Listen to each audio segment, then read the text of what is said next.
Hello and welcome to Nerdarchy. For nerds, by nerds, I'm Nerdarchy Dave, and today I'm joined by Paula, or Dungeon Mistress Paula from over on TikTok. How are you doing today?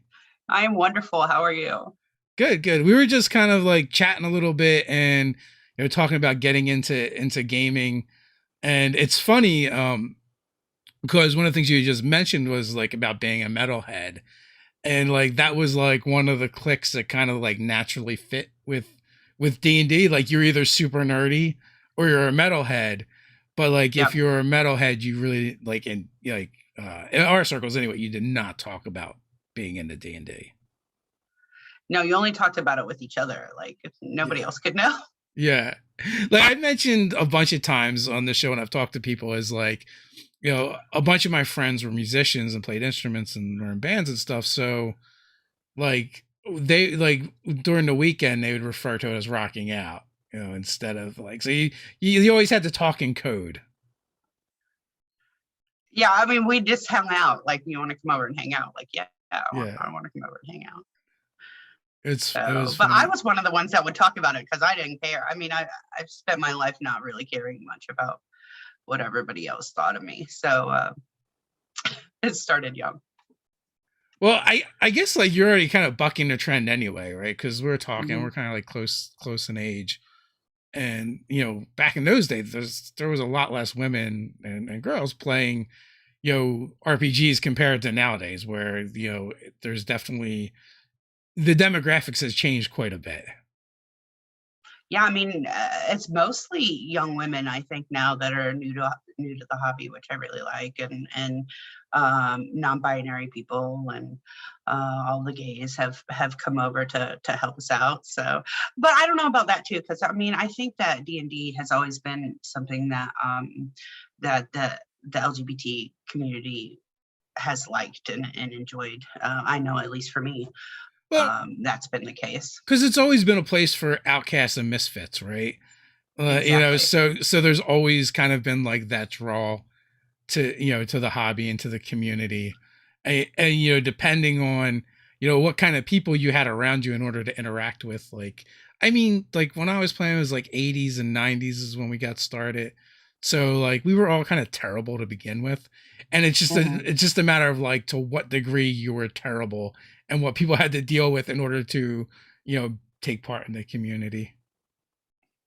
I mean, it was definitely hard, and I had to be tough. I think because um, the the boys wanted it to be a boys' club, so I thought the tougher I acted, the easier it would be to be in the boys' club. So, and I didn't have another, I think, girl to play with for probably 10 years before I ever played with another female player. Now, have you been playing the whole time, or did you leave the hobby and come back to the hobby? Playing probably the whole time. I've been through most of the iterations of Dungeons and Dragons. Some I liked and some I didn't. But yeah, I think I've been gaming the whole time. Because I guess we've been doing Nerdarchy for I think we started in 2014, and you know more often than not, that I guess the thing that we hear is like people coming back to the hobby after having left it for 10, 20 years. And it seems a little bit rare for folks like us and yourself who've just stuck with it the whole time.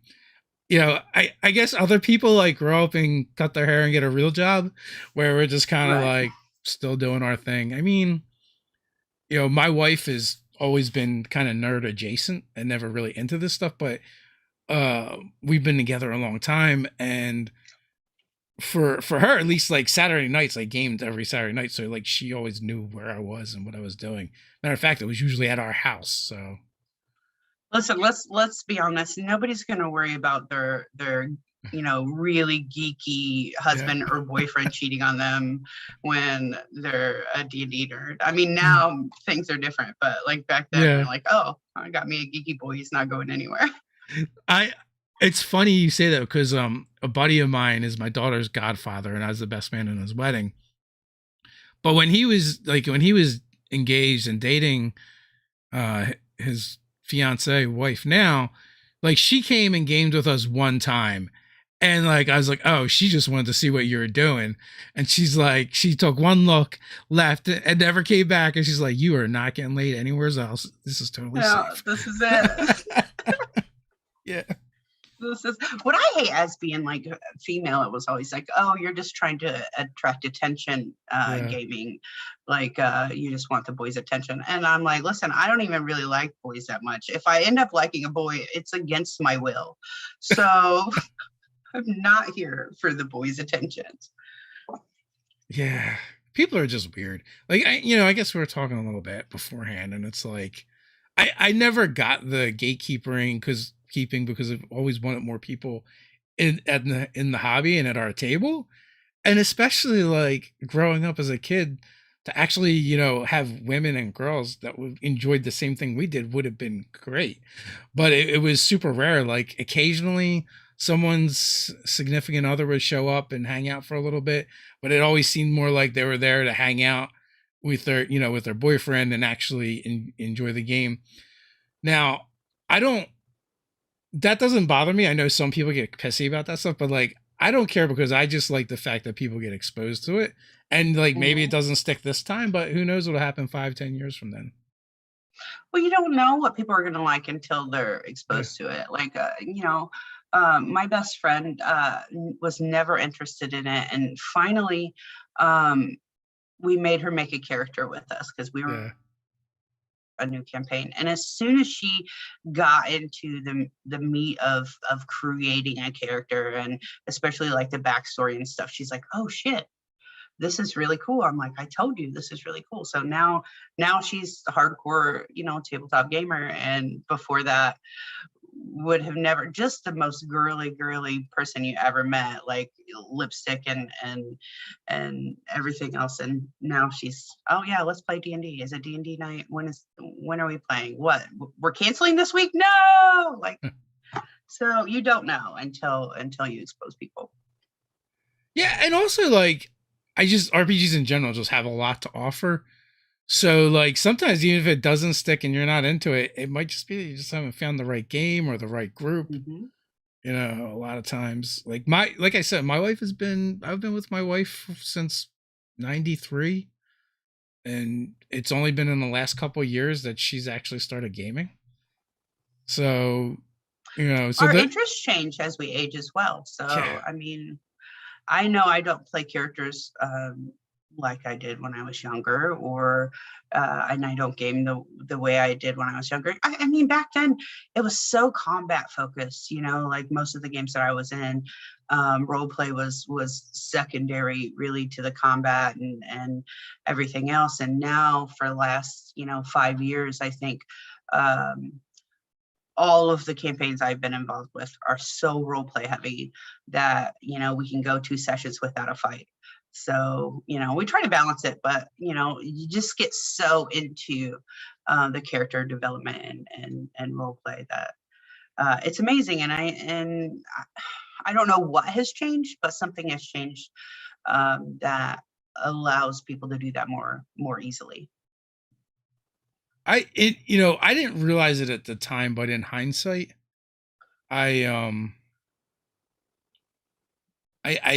I realized when the shift started happening, right? Like, so our group consisted of the core of our group was my younger brother, who was 8 years younger than me. So he was in high school at the time. And then my now brother-in-law, Ted, who's a couple years younger than me, who was in college. So our players tended to be high school kids and college kids. And, I was the oldest in my early 20s. And so what started happening is like theater kids started coming into our group, and LARPers started coming into our group. So that's when like we were still kind of like combat focused.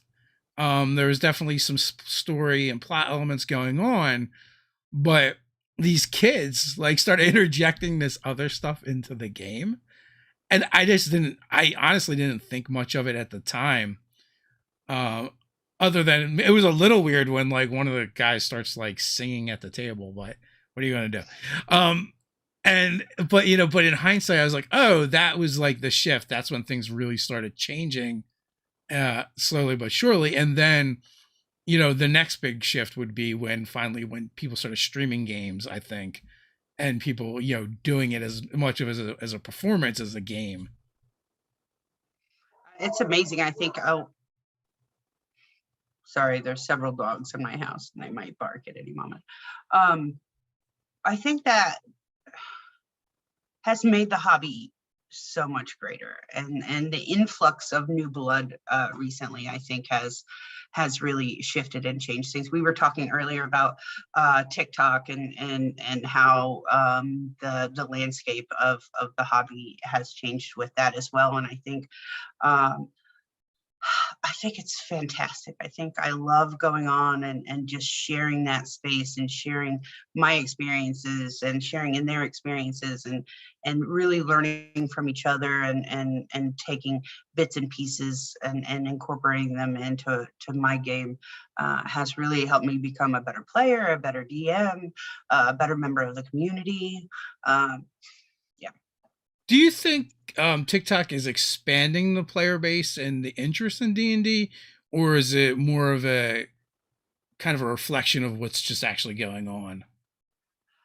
And I only know what my experience is, right? So my particular TikTok, I have people from not just D&D TikTok or TTRPG TikTok. I have body positivity people. I have just a big influx. So there's people that have started playing Dungeons and Dragons that have never even heard of it before, just from watching me and my TikToks and seeing the community that's there. So that's been my experience, is that it's expanding the hobby instead of just hitting the people that are already in it. Because like as a YouTuber, I don't think we've brought anyone to the hobby that wasn't looking to come to the hobby, right? YouTube's a bit more specific like that, where you're gonna find generally the content that you're interested or you're actively seeking. Yeah, we may have helped people get started, and introduce them to information about the hobby, but the way TikTok works is like I don't think you're really searching for things. Like I don't think people really use the search feature very often. It's more about like what shows up on your For You page. Like occasionally I'll search for someone specific. Like if I'm like, and also it's part of the problem with TikTok too, is like, because like, I don't know who anybody is. Like I know who you are because you showed up on my For You page like 50 times, so eventually it seeps in. I'm old and a little slow, but there's so many people that I know their faces, but I couldn't tell you their names. Right. Oh, well, and I think it is with TikTok, it's how you interact and who you interact with, right? So if you comment or like on more of a particular style of content or subject, you're going to see that. That's what the algorithm does. It pushes those things onto your For You page. And we talked earlier about a lot of overlap. So that's how you get to the new content, is there's an overlap between the different TikToks, because there's different niches in the app that overlap. There's a talk for everything.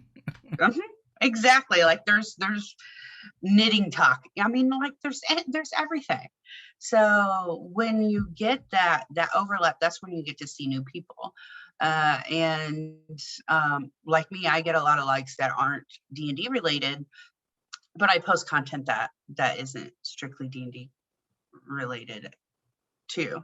So, and that's how we get them. That's how we suck the people in. Or like, oh, come to me, look at all the fun I'm having, and we absorb them. I honestly, I think it's a much better methodology. Like our channel is mostly about D&D, but occasionally we sneak in stuff about other RPGs because we figure, well, we've already got this big base of people that are watching about this one particular RPG. A certain number of them will watch no matter what we put up. But just by like not being D&D, means you're going to get about like a third of the views you normally would. Yeah. And I feel like TikTok does that, but on a much like broader scale. Uh, but I've also talked to creators where like, oh, you can only watch and like certain types of content, or it'll ruin your TikTok channel. And they've put a lot more thought into it than I have.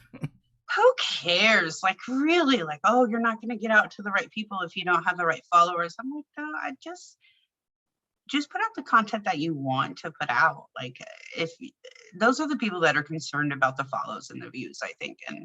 And somehow I've gotten to 25 or almost 26,000 followers without worrying about what kind of content that I post. So I think it's going in the right space. I feel like there's probably like for every 10 people that talk about being shadow banned, like one of them has been shadow banned.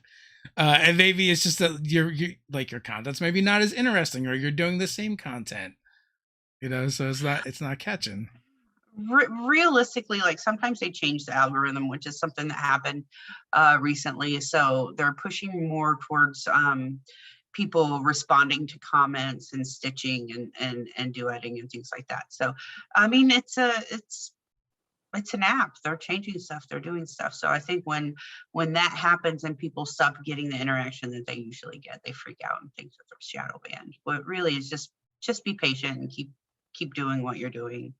So you never know what kind of content is gonna stick. Like you were talking about like other TTRPGs, like I will talk about other tabletop games and they might never get any views, but I know that a whole entire group has started playing Tales from the Loop because I wouldn't stop talking about it. So that makes me feel good. Like, I don't care. 4 people play Tales from the Loop because I wouldn't shut up about it. That was 4 people that are having a good time now that didn't know anything about it before. So, and that's a great use of your platform, getting out something to people that might not have seen it before.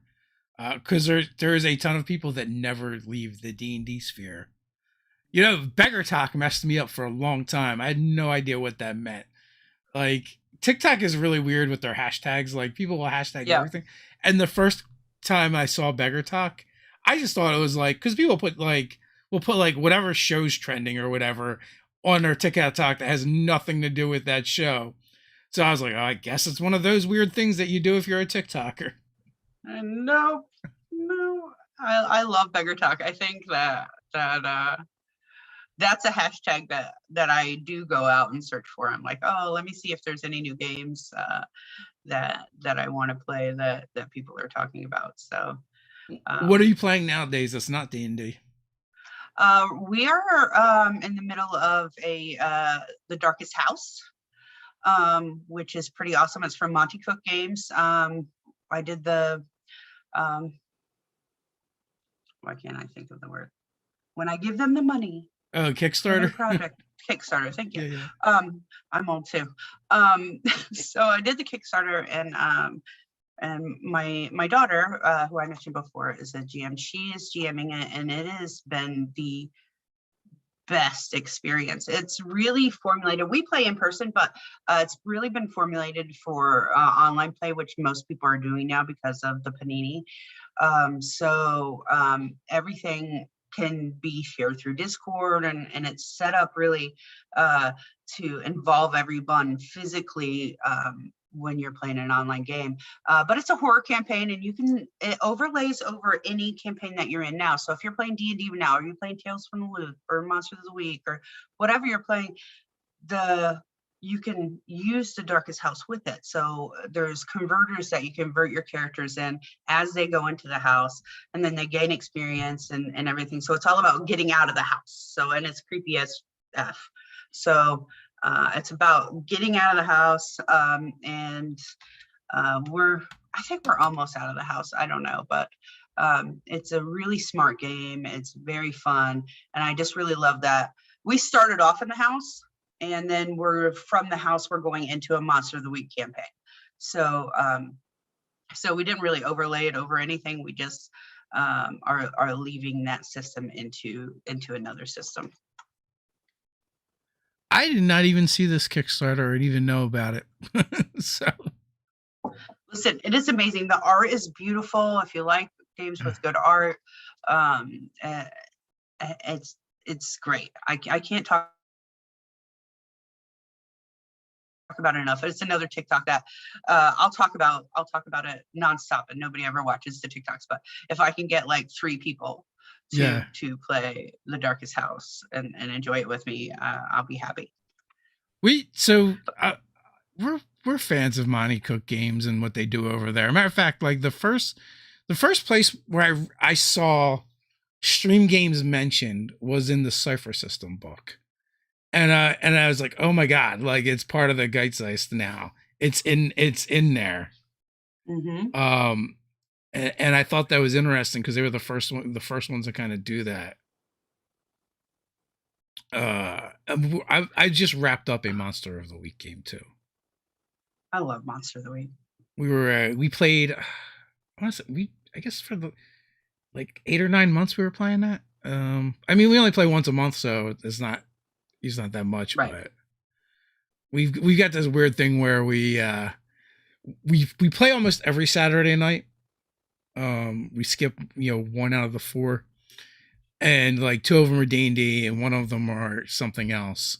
And me and Ted are the only kind of like crossover in all the games, but they're like 3 different groups essentially. And it's a way for us to play pretty much every Saturday night and still have a group. Otherwise, it just never seems to work out very well. I guess other people have other better things to do with their lives. So I definitely I don't. We do kind of the similar. We do kind of a similar thing. We always have a Sunday night game, and then I also play in several games during the week. But it kind of rotates around, and we also have a non-linear campaign, which I really like. Because some weeks people just can't come, right? And then it's either cancel or play without them, and there's always something negative. yeah. Associated with that, like especially as a DM, like, oh man, I can't do that because I really need that player to be here. So we have a non-linear campaign that whoever's it's one and done, so it's like a one shot, but set in the same campaign setting. So if somebody's not there, that's fine. It doesn't matter because that whole adventure is one and done, and it's non-linear, so we can go backwards and forwards, and it really doesn't affect because there's no real overarch. It's just a fun. It's actually the campaign setting is based on Disney's Robin Hood, so it's all everybody's cute animals, and we're stealing from the rich and giving to the poor. Nice. Through the whole thing. So I always like that idea. So I always want other people to adopt it, because I always see TikToks or I'm talking in Discord and people are like, oh no, I can't play this week, and we're all upset. I was really looking forward to it, and I'm like, still play, like have a situation where you can still play. And yeah, it took us a while to get to that point, but then like I just hit a certain point, and I was like, well, either we're going to play or we're not going to play. And I'd rather just play. So it's funny because like GMs and even some of the players, they do this like mind F to themselves where they think it matters that, this is going to create some discontinuity in their story or whatever. And I've definitely gone to the trouble of like figuring out, why a thing is a certain way or why that person's not there, and then started the game. And everyone got into it so fast, I completely forgot about doing the thing as to why that player wasn't there. At the end of the day, nobody cared. Nobody cares. Yeah. They just want to play. Just right? Play. And we're not writing great novels here. Like we're just having fun and telling stories with each other. That's funny. That is exactly when somebody asked me what D&D is. I said, well, it's you hang out with your friends and you make a story with your friends. You tell a story with your friends. And they're like, really? I'm like, yeah, that's exactly what it is. So, and math. Yeah, and math. The better systems have less math. Yeah. But yeah, so like we did the same. We went to more episodic D&D sessions. We have more games where we only play them once a month because that's easier for people to commit to, and people that want to play more often can be in our campaigns that we run more often. Right. So it's like all these little things we figured out. Like a long time ago, I just decided if, there were at least, if at least 2 or 3 players showed up, I would probably run something. It used to be 3, and then it got down to 2. I've on the channel, we've got a series called the Scarlet Sisterhood, and I ran like 60 some of those sessions. And it was always a small group to begin with. Like we had to like work our way up to 4 players. And kind of like the premise was like, as a dungeon master, I decided I wanted to have a different experience than the one that I was used to. So I just reached out to all women and asked if I could run a game for them. And, so all the players were women. And like there was many sessions where, we only had 2 players. So we ran a session with 2 players, and, people think like you need to have X amount of players or this role covered. I'm like, you just tell different stories.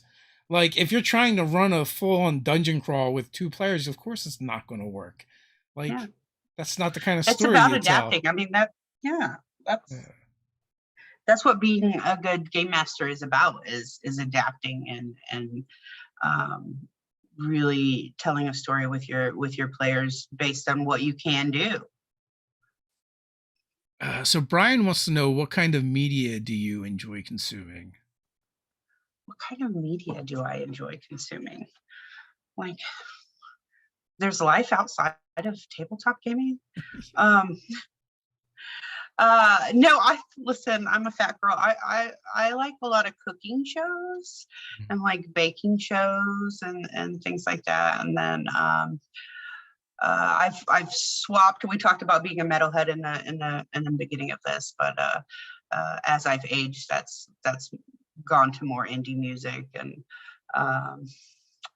I live in Eastern Tennessee. I like to be outside a lot too. So I think the majority of the media I consume is on TikTok, and TikToking while watching cooking shows. Yeah. My wife also likes to watch a lot of the different cooking shows. There's a couple of ones on Netflix I think she's into right now that are like, I don't know, like they make stuff with baking. I know nothing about it. I'm more of an eater than a. I told you, me and your wife would be really good friends. I'm sure. I will watch all of the Netflix cooking shows with her. And then last night, my son, his girlfriend, and my wife, they're watching a tattooing show now. Oh, Ink Master. That's it. Yeah. I mean, I love all of the tattoo shows. So yeah, I have 22 tattoos. That is a decent amount of tattoos. I got 1, 2, 3, 4, 5. I think I got 7. I got another. I'm getting inked Thursday.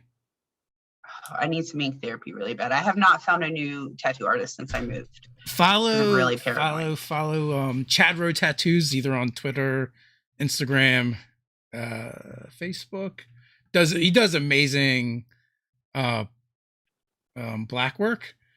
And although I've convinced him to do color on occasion, and he did my goblin. Let's see, can I see that? Oh. Not well, but he did my goblin. Like I could see better if I moved. Like, oh yeah, he's cute. Yeah, but he did my goblin at Gen Con a couple years back, and he just did the N logo for Ted.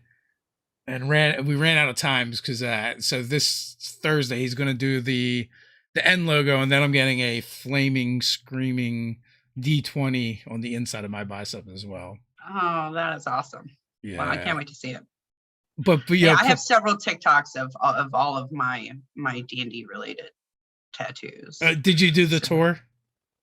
I kind of like, I keep doing more and more, but I don't want to do like yoga when I'm filming. So it's like hard to get like the back of my legs. I'm like, listen, I can't move that. You need an assistant. You need an assistant. Yeah. I keep saying that, but my boyfriend's like, oh no, don't make me do that. I'm like, oh, what good are you? You're dating a TikToker. You have to help me. Well, if he's just holding the camera, it's not like he's got to be on Yeah, I don't know. He's old and crotchety. it. Aren't we all? Yes. Yeah, definitely. No, it's been it's been an experience. Like, Yeah, I mean, if I wasn't so broke, I would have far more tattoos. mm-hmm. Like, I want a chess piece. That's my next one. yeah. So most of my chest is like, I have like a big dragon on one side. I've got like kind of like a tribal Odin's ravens on the other side.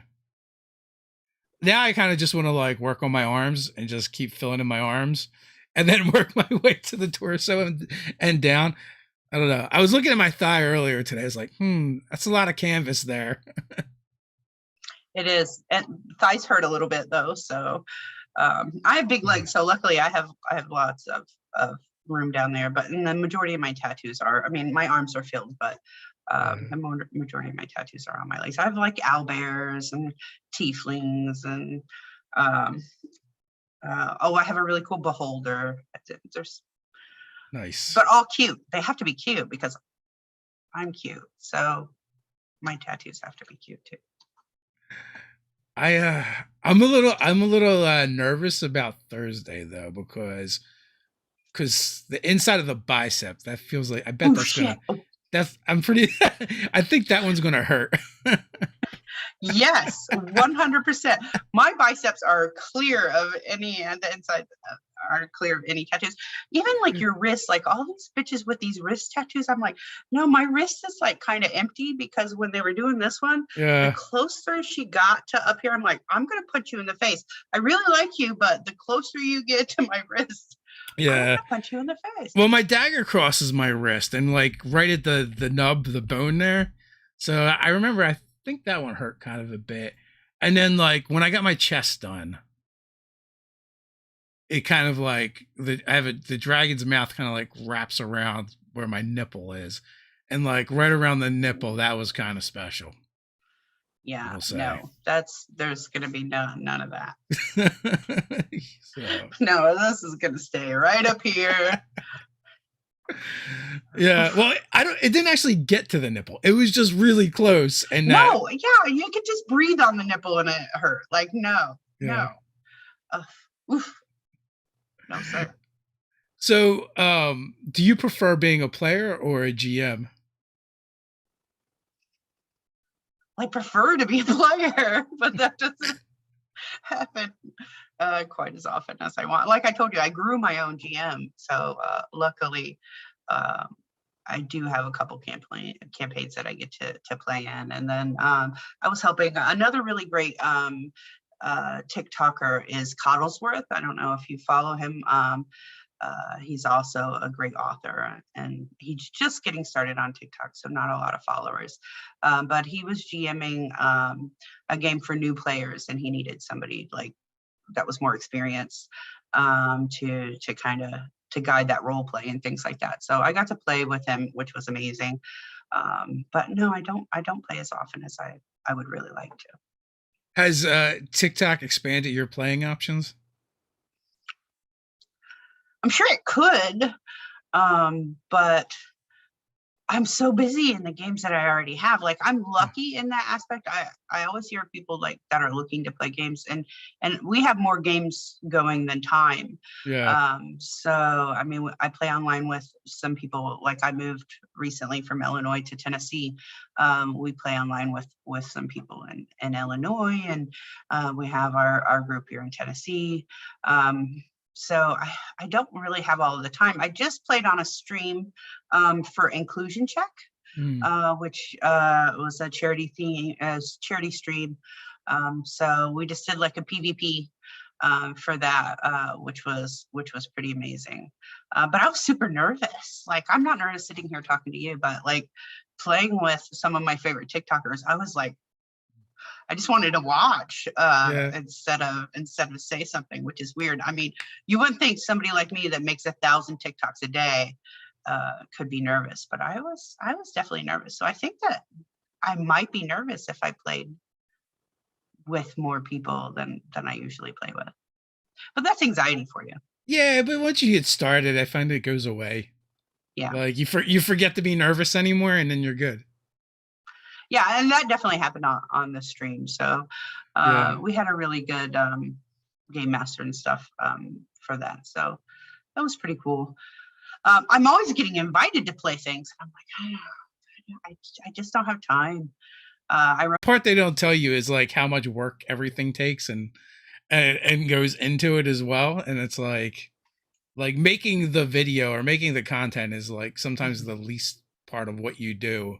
It's like everything else to make that successful is so much more work. I'm not a content creator on the level that you're a content creator. So luckily for me, I just make a cup of iced coffee and I say whatever's on my mind. Well, I mean, we started out that way. Like our early stuff was events. We'd come up with a list of topics and be like, all right, and we'd turn on a camera and shoot a video, right? And there was like very little to no editing, and then we just throw it up. And like our early videos were shot on an iPhone with an external mic, and then we kind of like grew into where we are now. And also, like, depending on how much you're into the content creation part, like the platform will push you. So right. like, if you're doing a video a certain way and then you see like everyone else is like upping their production levels, it becomes competitive in that way, and it kind of pushes you to do more as well. Right. I mean, that's been our experience. Well, I think that's great too. I mean, that's how you get better and better content. So, Yeah. I mean, YouTube has changed so much from when, it first started. I think that, again, just like TikTok, it's a platform that has so many different niches and usefulness. I mean, if I want to learn how to do something like fix my washer machine, where do I go? YouTube. Okay. All right, how do I get this piece out of my washer? Like, you can figure out how to do anything. There's a video for everything. I remember when my daughter, I guess, I don't know if she was in her teens or tweens, but in the kitchen, and she's like watching YouTube videos and cooking eggs. I'm like, what are you doing? She's like, I'm watching videos on how to cook eggs. I'm like, oh, okay, that works. And even like I was changing the blades on the lawnmower, and I was like, how the hell do you get these blades off? They just spin when you turn them. You turn the wrench. And then I've watched a YouTube video. I'm like, oh, stick a block of wood in there. Duh. Yeah, I mean, I think it's changed. People can say what they want about social media, but I think everything it's changed the way we do things. I mean, and the way we get questions answered and our knowledge base. I mean, you can find out so much. Like TTR, bring it back to TTRPG. It's like before, I might not know how to handle a situation that's not in the Dungeon Master Guide, right? So but now I can just click a button like, oh, how has somebody else handled this before? Or let me go to a forum and see what they think. Or I'm not sure how the spell works. I mean, look it up and see how other people have interpreted it. So it's brought that so much easier and brought more people into the hobby because it's so more accessible. Like, you don't have to go down to your game store or the library or wherever and get a book. I mean, you can find, all the information at your fingertips on your phone, on your computer, and even tools like D&D Beyond that can make, casting your spells easier and character creation easier. So technology definitely has changed the hobby. I mean, penetrating into a new community or hobby can be really daunting, right? Like at first, like you said, going to a game store, you don't know anybody, and you feel like an idiot because you don't know anything about it, but you want to learn. Like, back in my day, like it was like the only way to learn about this was to either, there weren't. When I first started, I don't remember there really being game stores at all. And so you had to know somebody. And then like, a few years later after game stores started popping up, you still had to, go through that like awkward experience of not fitting in and trying to figure it out. Try doing that as a woman or as a girl in that situation. Even today, like people talk about it as like happening in the past, but even Yeah. today I can walk into a game store and I am completely treated differently depending on the store. But just the sneer that you get, like, oh, you're getting this, like, it was amazing. I've had things, I've had people refuse to sell me things because they didn't think that that it was appropriate for a female, for a girl. So weird. So it's crazy. Like, just the greasy gatekeeping is nuts. And then people don't realize, like you talked about, you surround yourself with people that you like and that are like-minded with you. So you might not ever be touched by gatekeepers like that or gatekeeping like that, but that doesn't mean that it's not there. So I think TikTok is another avenue where recently there was a trend of women sharing their experiences with gatekeeping in the TTRPG community, and men just like, holy cow, I didn't know that this was happening, you know. Yeah. And it's, Well, there's two because reactions. There's that one and the other one where I've never seen that. That doesn't exist. Now, I really don't see it, but also I'm not so naive to believe it doesn't exist either. But like you said, because I think we kind of self-regulate. Like, those people that would do that aren't people we'd want to spend time with. So we kind of like remove them from our presence.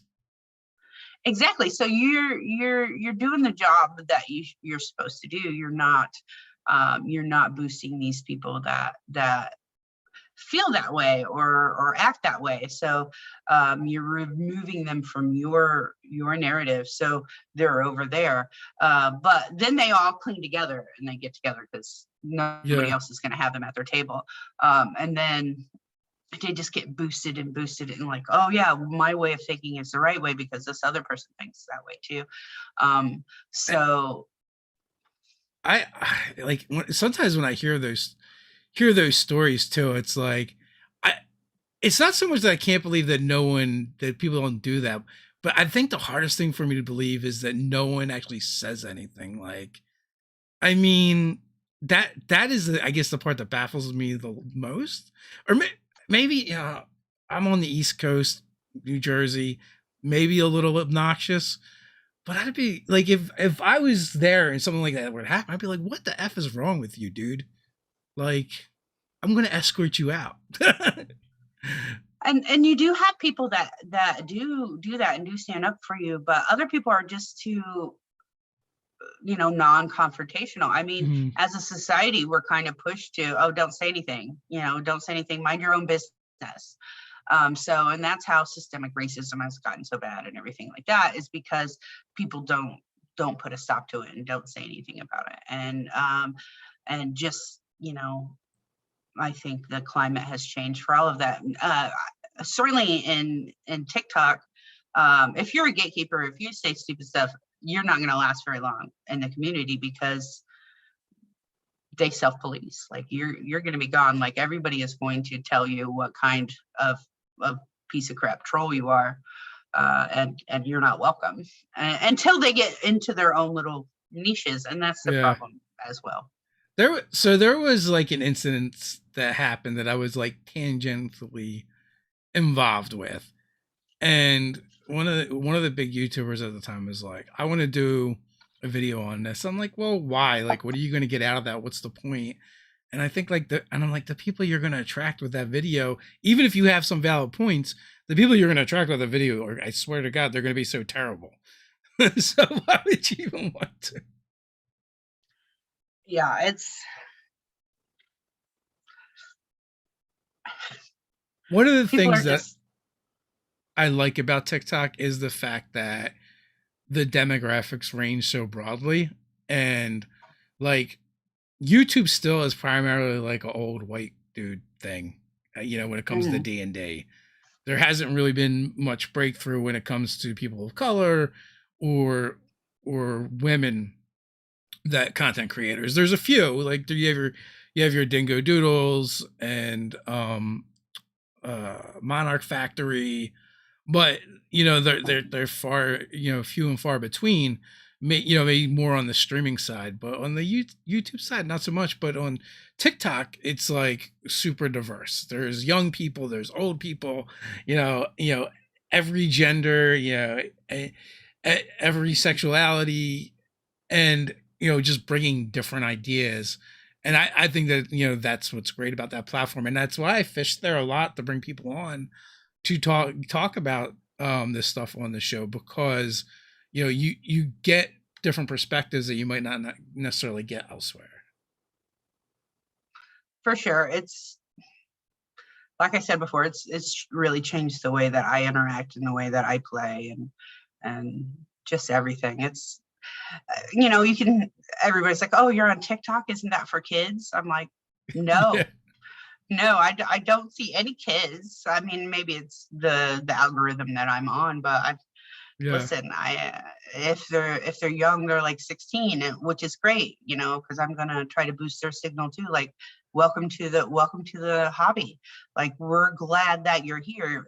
And there's so many young people that are afraid to either make content or say anything because they're new to the hobby. Like, even pretty popular TikTokers are like, well, I don't really want to talk about game mechanics or anything because I think that I'm going to get a lot of judgment because I'm new to the hobby, or I don't want to try to DM because I'm new. I'm like, no, we're glad that you're here. Please feel free to be you, and your length of time playing has no effect on the value that you have in this community. Like, there's nothing. I mean, unless you're talking to the wrong people. And also 30 years from now, the internet will still judge you on mechanics and everything else. So hey, you might as well just do it now anyway. Yeah. Right. Yeah. So there's like the amount of, actuallys that I'll get if I post anything about game mechanics is like crazy. Like, oh, I've been playing.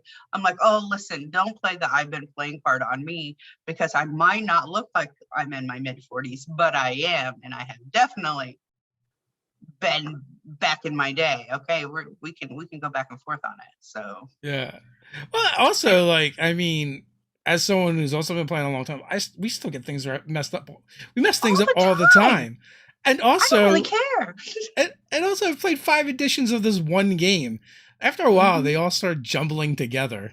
Yeah, especially like feats and stuff. I'll get messed up. I'm like, oh crap, that's. We're like, give me a will save, and everyone looks at you at the table, looks at you. What's that? Yeah, luckily, like, I messed those things up so many times. Yeah, now they know. Players are just used to it. Yeah. So I haven't changed. They've just worked around me saying the wrong check. So. Yeah. So for that, but the other thing that I do love seeing is, like, it does seem like people are jumping in and doing things much sooner than they would have, like, back when I was coming up, right? It seems like players are more willing to switch to the other side of the GM screen much sooner. There's so many times that you hear someone go, like, hey, I wanted to play D&D, but none of my friends play, so I just started my own group and made my friends play. I'm always like, yes. Yeah. There's people that ask me all the time, like, what should I start with? And, I'm always given suggestions. Like, since the Essentials kit came out, that's such a good resource for people that are DMing for the first time. I always kind of push that, because there's physical tools within that kit that help as well. And the fact that you can play it just, a DM in one single person, I think that helps for, like, husbands and wives that want to, or partners or whatever, that want to play and don't have a group, that they can still play based on the tools that are in the Essentials kit. So, the story is cute too. So how old were you when you started gaming? 12. So you've been at it for a little while. I think. Yeah. I feel like I was 14. I think I was first introduced to it when I was, like, in kindergarten, but didn't play. Like, there was like I just remember, like, my older neighbor bringing over the red box and opening it up, and then, like, I think once or twice we went to a friend of theirs, and played like a session or two of Gamma World. And then it wouldn't be until like my early teens or tweens that I'd actually start playing, but I had kind of like been exposed to it because Yeah, like my older brother, was where I got exposed, and I watched, him and his friends play, and then until I nagged them enough that I got to play. so we got a question in the chat. Parks, as a DM, how do you incorporate negative personality traits, racist innkeeper that hates elves or whatever, or the sexist barbarian without seeming to the players you are that way? So is he asking how I handle like players giving off those traits, or me as a DM, As like I an guess as a DM NPC? representing different kinds of like worldviews that may not be positive or maybe negative. I think one of the biggest things is making sure that from session 0, that you talk to your players about consent and the things that really are red flags or are no-goes for them. Also, make sure that you're paying attention to your players. So I've been playing with my players long enough where I can look at their faces and know that something's making them uncomfortable. So it gives me more confidence in playing roles like that.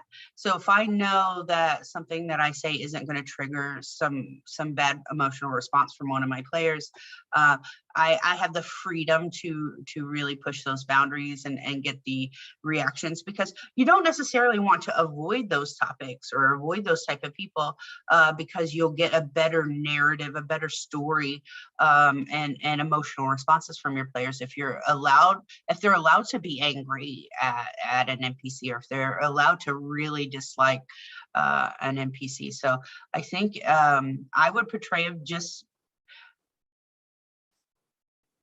just like how they are. So if I am playing somebody that is just clearly misogynist, I'm going to push that until it looks like that maybe my players are getting upset, and my players know that they can send me a message privately, or give me a look, and then I'll pull that back or rein it in or stop, depending on what they're telling me to do.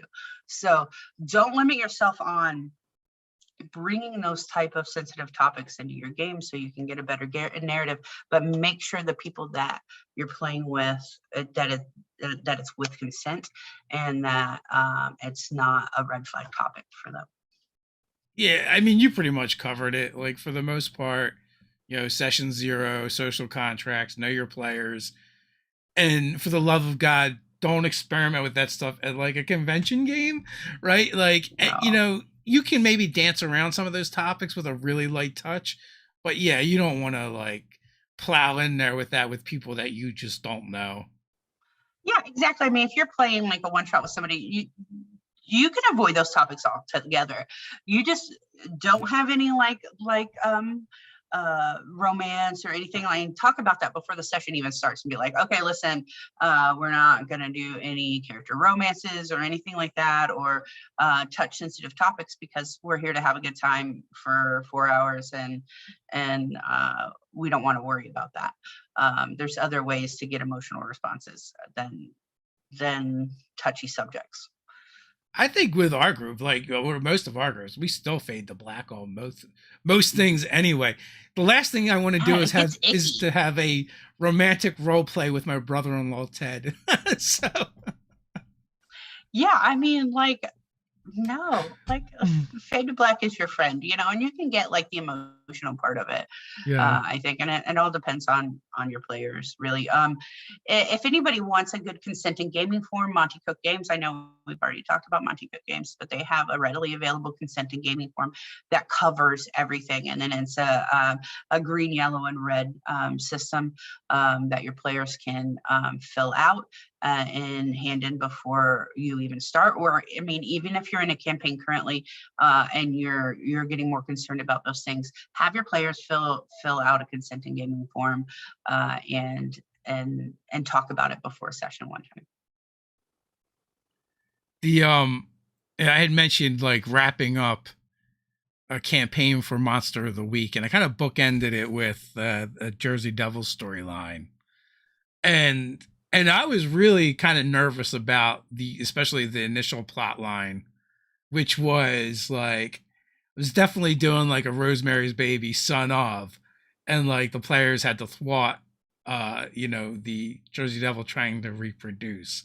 So that was like a super touchy topic, and one, like everything was done off camera, and two, also like only consensual elements were added in, like so the person that was involved with like the whole plot, they were willing.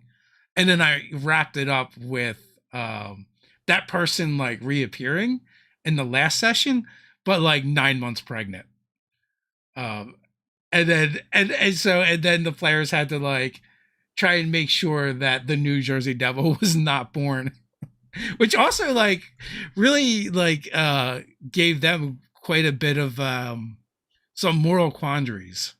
Oh yeah, like I said, it's important to put those into your games too. As long as everyone is consensual, you want a good narrative. You want your players to be invested in the story, and to do that, you need anger, you need hurt, you need the feeling of vengeance or grieving. Like those are all powerful emotions to people. So to get those into your game in a good way really changes the aspects of your game. As we talked about combat versus role play, and I think introducing those makes the role play even more important.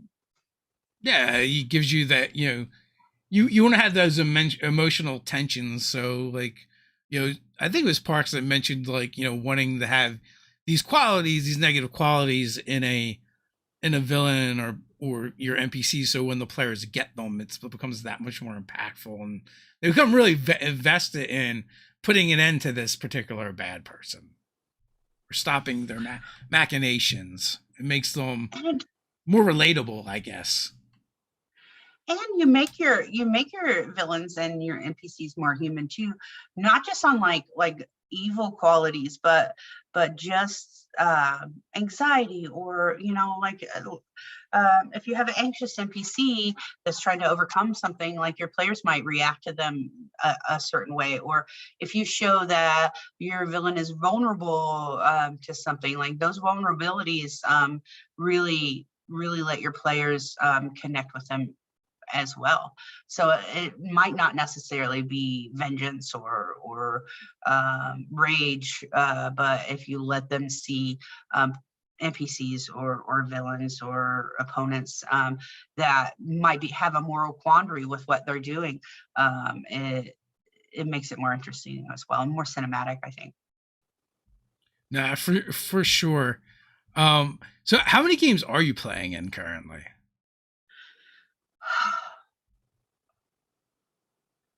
5 that are consistent, and then 3 other ones that are like bi-monthly. That's a lot of gaming. Yeah. I don't have time for other media. That's what I said. Like I have a specific interest, and this is it. I mean, I own my own business and everything too, so I make my own schedule. But I'm to the age where I'm not going to go out to bars. I'm going to hang out and drink with my friends and tell a story. So nice. So we're up on the hour mark. Final thoughts before we head on out? Again, consent in gaming. If you haven't gone over that with your players, do it. That's my big thing right now. Super important. As always, folks, links are in the description.